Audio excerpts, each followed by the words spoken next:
Hi, welcome. Um, I hope everything's going your way.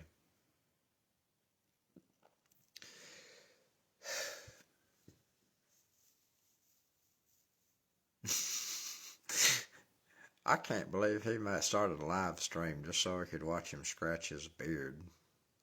There's a handsome man. I'm looking right at one right now. That is definitely the image of God that I'm looking into the eyes of.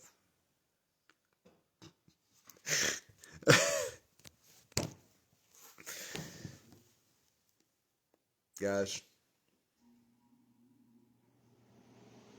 I'm going to tell you something. And, yeah, I said it all in my last video. Um, I have something stuck in my teeth, sorry.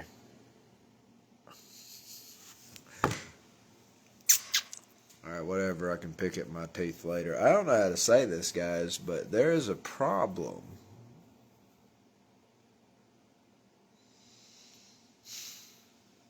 Everything is vibrating all of the time.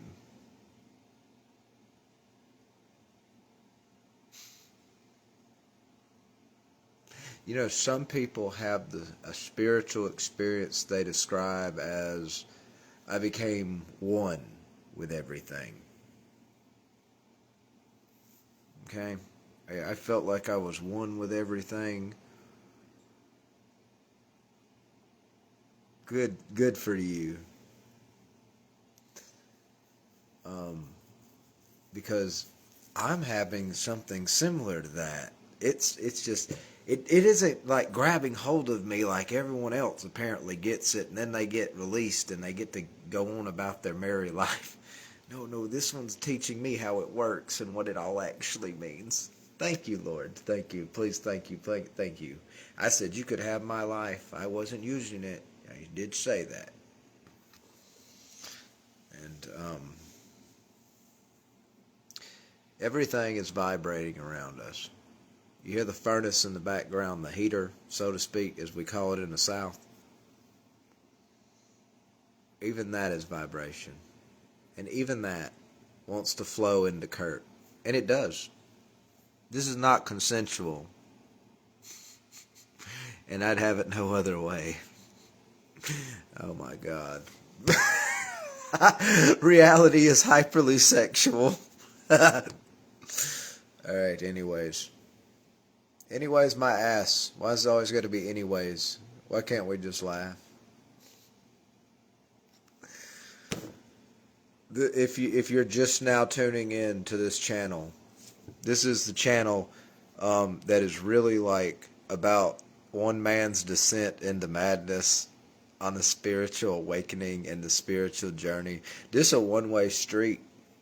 There is no way to go back.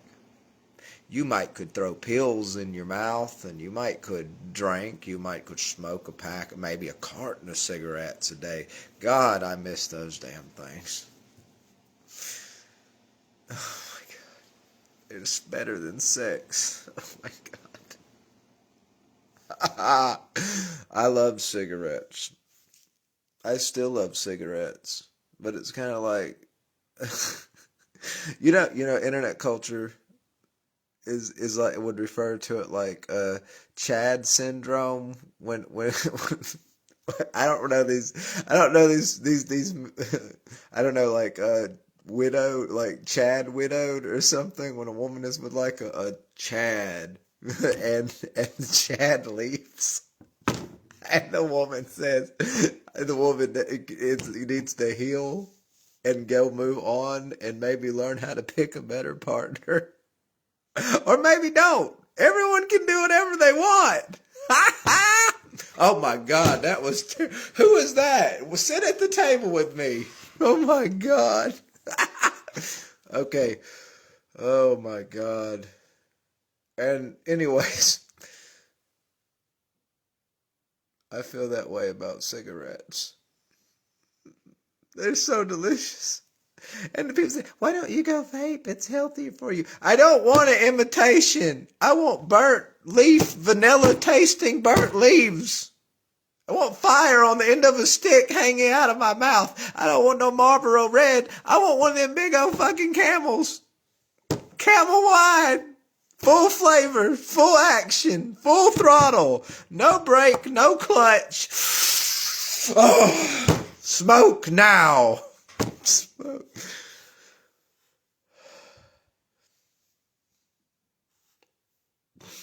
It's better to laugh and smile.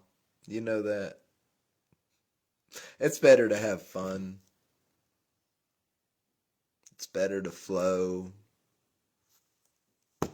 than to die and in the ground you goes. So, are you not entertained? If you're not entertained, I could probably go lift the coffin lid off of the empath. I wonder what he's up to.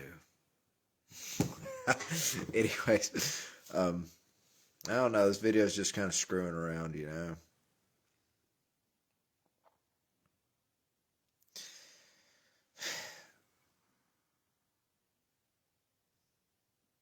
Some people have the experience where they go, one day I went up on a mountain, or I went into the forest, or I went to the desert, or I went to the beach, or wherever it was, and all of a sudden I felt like everything, like I was with everything, and everything was with me. And they talk about it like it was like heaven, like orgasmic, like forever, like peace and joy came upon them. I'm 36, guys. I want you to look at this beard. Back when I was a kid, the only ones with gray beards were really old guys.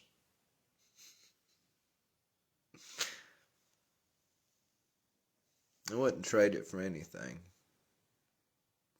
There's a time, and I tell these stories because maybe somebody is looking through videos and it inspires them a little bit. That's why I don't mind showing the world everything that I am. I don't have a problem with who I am anymore. And I never will again. I'll break every taboo in this holy land. I'll break them publicly. I'll break them inside. But I will never keep them private. Because I'm not ashamed of who I am anymore.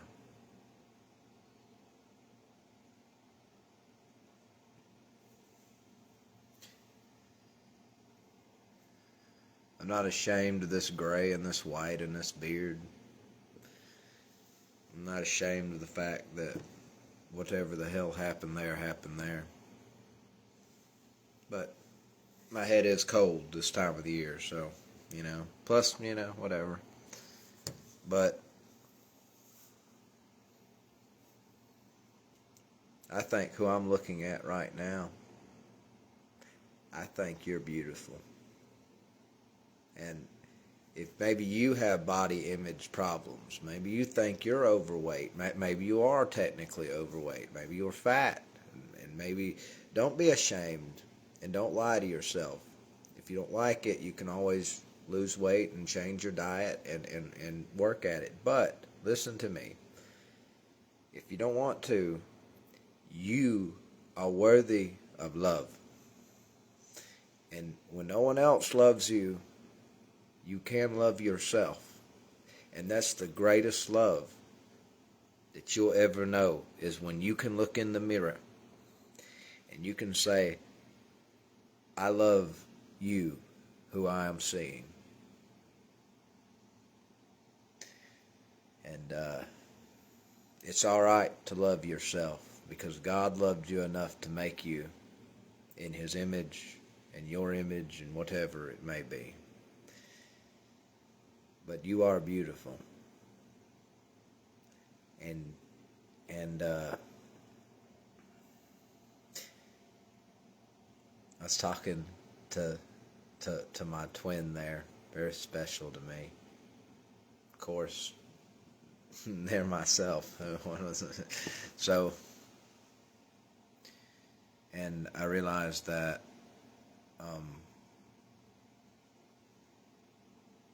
I grew up in a Baptist church, and I seen the Hellfire Southern Baptist stereotype, and that wasn't a church I went to, but I seen them, and there's a lot of that in me because I love that, and I loved it. I let it express that way, and I wouldn't have it any other way.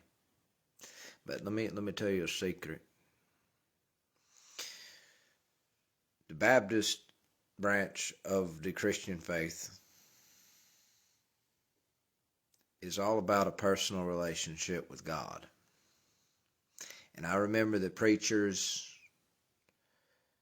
that I saw at the Baptist church I went to, and I don't usually name drop people, so I'm not going to, but God rest his soul. If I could tell you in person, I would.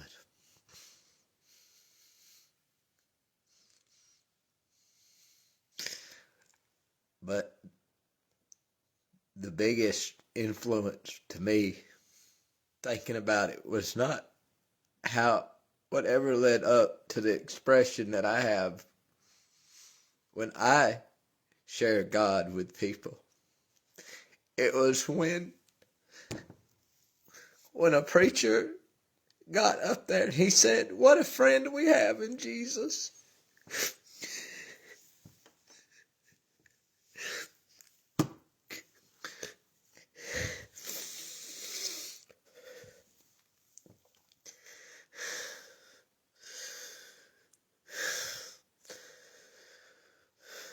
And it's alright to cry.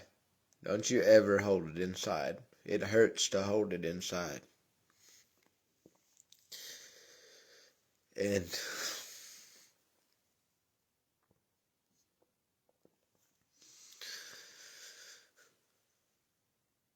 he would do that very... Oh, God. I'll wear these tears. I don't care. Come out if you want to. It only feels good to feel. It only feels good to leak. Come out if you have to. It's like sadness bleeding out. Come out if you will. And it's alright. It's alright. You're welcome here. Help yourself to the wine and the bread. I made it myself. Thank you for coming. And I look forward to everything you have to share with me. It reminds me of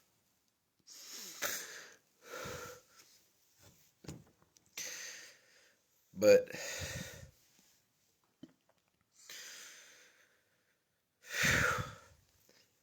alright. It's beautiful. Don't ever be afraid to cry. Feel how you feel. That's the greatest lesson I can teach anyone is don't ever tell your feelings that they're not welcome at your table. Because they are. And feelings are real. And emotions are real. And it doesn't matter. Because when they come to you, when you have those thoughts, when you have those urges, when you feel held down, and you feel like you get drugged through life, they need you to help them rest. Lord, please. Thank you for everything. It's okay. And I can't even say the words. They're so sacred and beautiful. What a friend we have.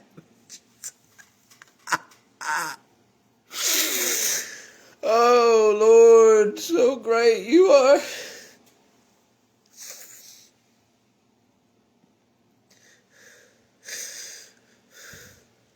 I still see him up there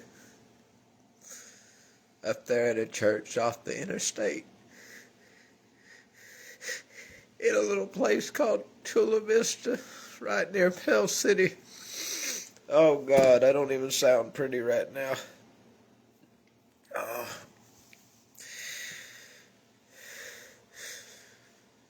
And how he would come up there and he would say those things. He would say,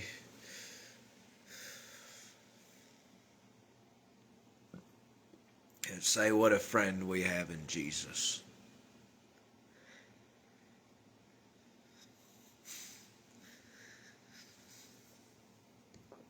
And he would say other things, and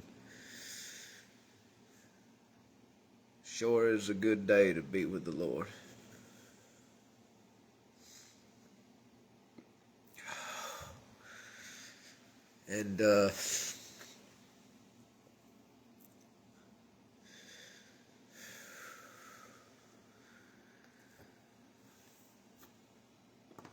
And what I'm trying to say is,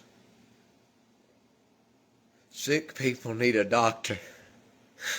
They don't need someone to pull them out of a wheelchair and kick them.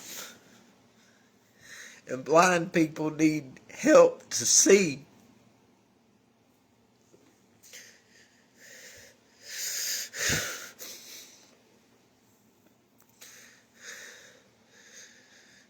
And crippled people need help to walk. Sick people need a doctor. They need somebody standing in front of a crowd of people thinking that's what a preacher looks like when they say, all of you, nothing you do is good enough forever, and it don't please God, and you're a bunch of sinners and filthy. People don't need that. They don't need Moses. They need Jesus. And the ones saying it are sick too.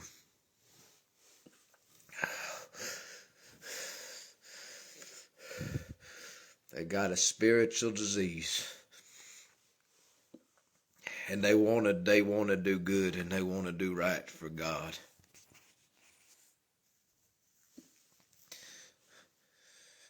But they can't, because they never got the lesson that good intentions pave the road to hell.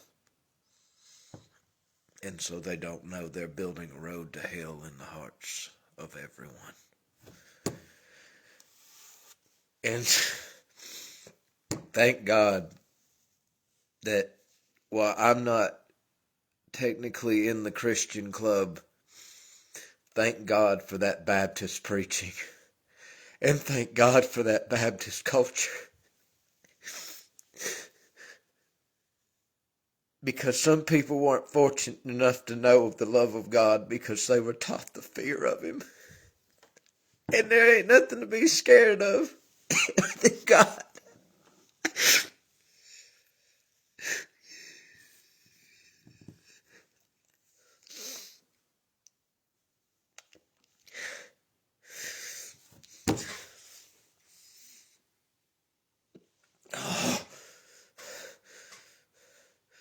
And I would turn the camera off, but I'm not going to hide any part of me or what I feel. And no one has to either.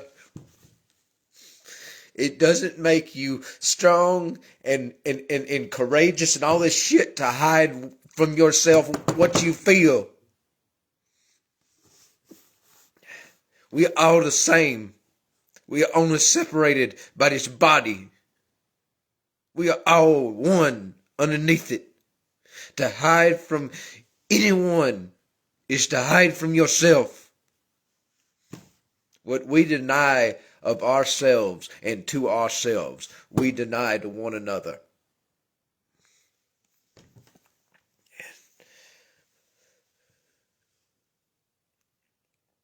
And people, they need love. They need understanding, and they need mercy and forgiveness. The footnote where Jesus corrected people was a footnote in the Gospels. And to cling on to that, it comes from a place of suffering inside of someone. Where one time they didn't have a need met, and they were helpless, powerless. They couldn't do anything but survive it. And it become how they dealt with every situation that even resembled that. It's called being triggered. And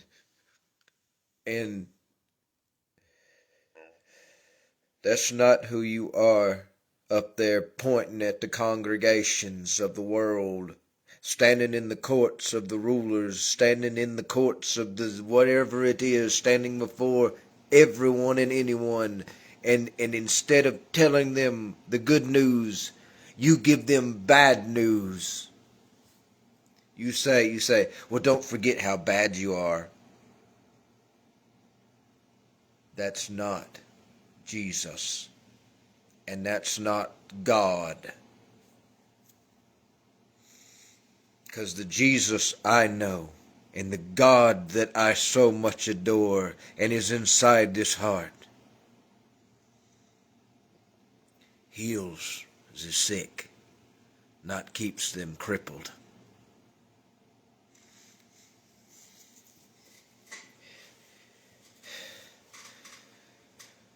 And people hurt.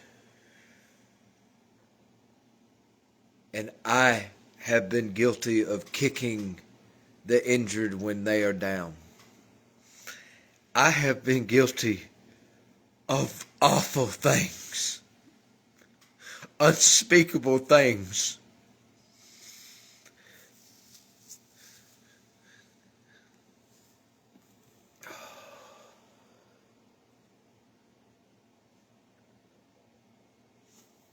If I had known the things I did,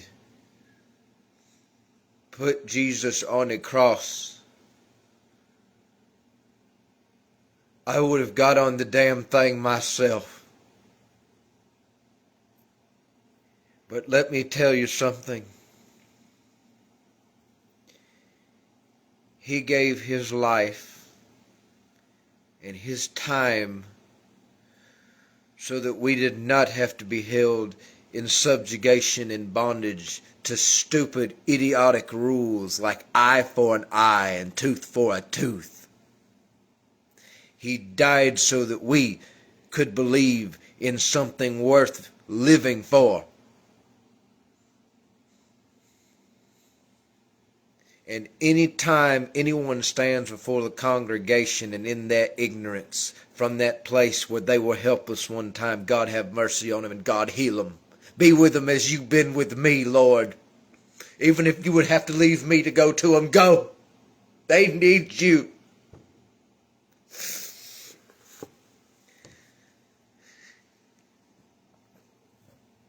When they stand before the rulers of the world and the people and anyone, and they stand before the world and they say, this is what Jesus was about. You're a sinner. You will never be good enough. Nothing you do for the Lord will ever be good enough. You're not doing the will of thy Father in heaven. You're doing the will of Satan in hell.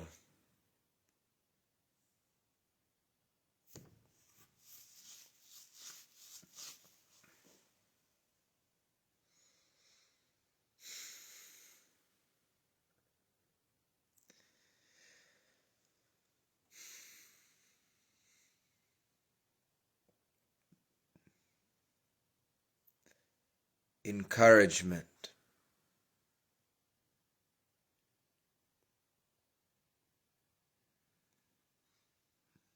You can heal the sick.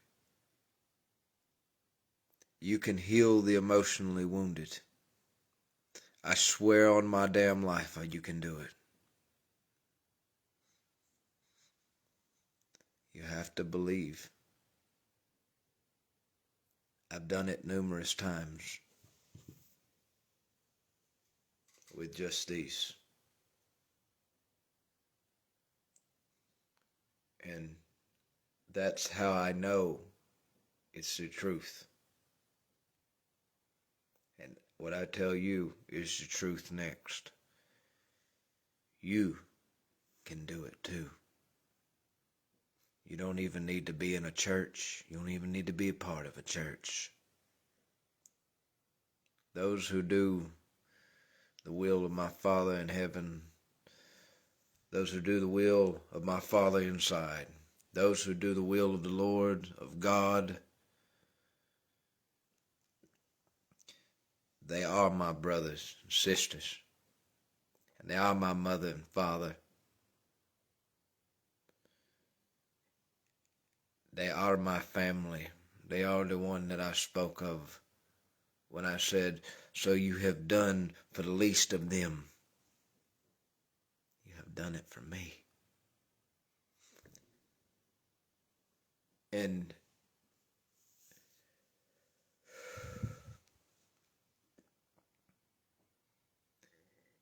you can do all things by believing.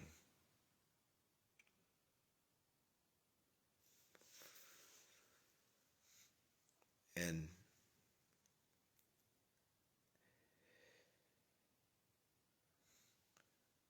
God loves you, even when you're ugly. Even when you're at your worst, there is no condition to the love of God for you. It's the same as it was then. It's the same as it is now. It is the same as it will be then. It is the same as it has always been. No, cat. Go.